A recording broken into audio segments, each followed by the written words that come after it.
కూడా జరిగాయి. సో మా ప్రతినిధి నవీన్ ఉన్నారు వరంగల్లో. సో నవీన్, సో వరంగల్ జిల్లాలో, ఉమ్మడి వరంగల్ జిల్లాలో పరిస్థితి ఏంటి? పోలింగ్ ఎలా కొనసాగింది? సో ఎంత పర్సెంటేజ్ నమోదైంది? ఇంకా ఓటర్లు ఇంకా పోలింగ్ లో పార్టిసిపేట్ చేసేందుకు బారులు తీరి ఉన్నారా?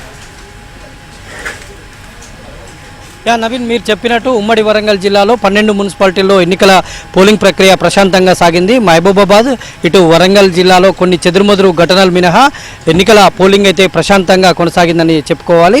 ఎందుకంటే మహబూబాబాద్లో కొంత బీఆర్ఎస్ కాంగ్రెస్ శ్రేణుల మధ్య ఉదయం చిన్న స్వల్ప ఘర్షణ జరిగింది. ఇటు వర్ధన్నపేటలో కూడా చిన్న చిన్న ఘర్షణలు జరిగాయి. వర్ధన్నపేటలో ఒక దశలో బీఆర్ఎస్ నేతలు ఎర్రబెల్లి దయాకర్ రావు, ఇటు అరూర్ రమేష్ను పోలింగ్ కేంద్రంలోకి రానియకుండా స్థానికులు అడ్డుకున్నటువంటి పరిస్థితులు ఉన్నాయి. ఇవి మినహా పోలింగ్ అయితే ప్రశాంతంగా కొనసాగింది. మనకాడ 3 గంటల వరకు ఉన్నటువంటి పోలింగ్ శాతం ప్రకారం మొత్తం 12 మున్సిపాలిటీల్లో 68 నుంచి 79% వరకు ఆయా మున్సిపాలిటీలో యావరేజ్గా 75% వరకు పోలింగ్ జరిగిందని చెప్పుకోవచ్చు.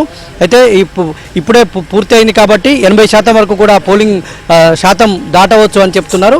అయితే ఉమ్మడి వరంగల్ జిల్లా కేంద్రంగా ప్రధాన పార్టీలు కూడా ప్రధాన దృష్టి సారించి ప్రచారం నిర్వహించాయి. ముఖ్యమంత్రి రేవంత్ రెడ్డి కావచ్చు, ఇటు బీఆర్ఎస్ వర్కింగ్ ప్రెసిడెంట్ కేటీఆర్ కావచ్చు, ఇతర బీఆర్ఎస్ ముఖ్య నేతలు కావచ్చు, ప్రభుత్వానికి సంబంధించినటువంటి మంత్రులు పొంగులేటి శ్రీనివాసరెడ్డి, సీతక్క, కొండా సురేఖ, పొన్నం ప్రభాకర్, అధికార పార్టీకి సంబంధించినటువంటి కాంగ్రెస్ ఎమ్మెల్యేలు, ఇటు బీఆర్ఎస్ పార్టీకి సంబంధించినటువంటి మాజీ ఎమ్మెల్యేలంతా కూడా ఉమ్మడి వరంగల్ జిల్లాకు సంబంధించినటువంటి మున్సిపాలిటీలను టార్గెట్ చేసుకొని ప్రచారం నిర్వహించారు. ప్రధానంగా వరంగల్లో 4 మేజర్ మున్సిపాలిటీలు ఉంటాయి. మహబూబాబాద్, జనగామ, నర్సంపేట, ములుగు ఈ ప్రధాన మున్సిపాలిటీల్లో ఫోకస్ పెట్టి ప్రచారం నిర్వహించాయి. కొంతమంది టార్గెట్గా ఈ ప్రచారం సాగిందని చెప్పుకోవాలి.